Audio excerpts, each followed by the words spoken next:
Following the Paris attacks, France and President Hollande went on an international tour to seek support in the fight against ISIS. The EU itself would not take military action, but several EU member states have said that they will back up France in the fight against terrorism. In an extraordinary meeting in Brussels after the terrorist attacks in Paris, EU defense ministers triggered Article 42.7 in the EU treaty for the very first time. The article says that if a member state is victim of armed aggression on its territory, the other EU countries shall respond with aid and assistance by all the means in their power.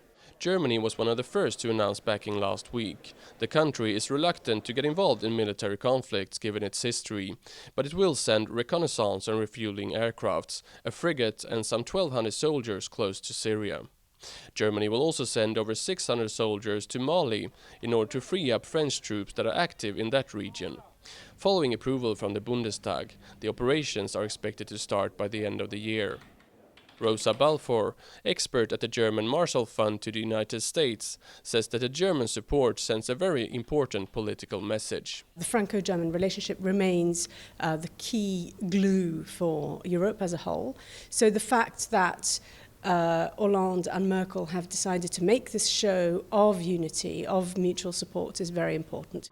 France can also soon expect support from the UK, which is about to approve airstrikes against ISIS not only in Iraq but also in Syria.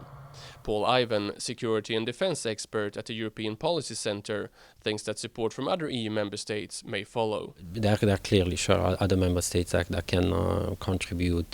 Denmark has been discussing that and has decided to send some fighter jets. Belgium can do that, Netherlands. I would say especially Western member states which have more capable militaries. But even if more EU countries back up France in the fight against ISIS, it will be done on a bilateral basis. Neither Paul Ivan nor Rosa Balfour believe it will revive the EU's common policy on defense and security. Nor do they think that there will be any NATO operation against ISIS. NATO involvement will complicate matters. The alliance countries don't agree on who to partner with in Syria, and it will also provoke Russia.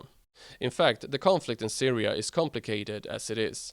There are many groups fighting each other: ISIS, the Assad regime supported by Russia, and other groups supported by the West.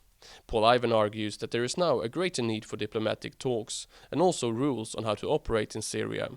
Both him and Rosa Balfour say that the stakes have increased with more countries getting involved. The conflict in Syria has moved from it started off as a civil war, moved into a proxy war, now it's becoming a global war, and that is very dangerous. But no, clearly risks of accidents or of incidents are there given the high number of countries which are involved in this conflict. With more and more countries getting involved in Syria, the military force behind ISIS is strengthened, but that may come at a high price, an escalating conflict in risk of spreading to other countries.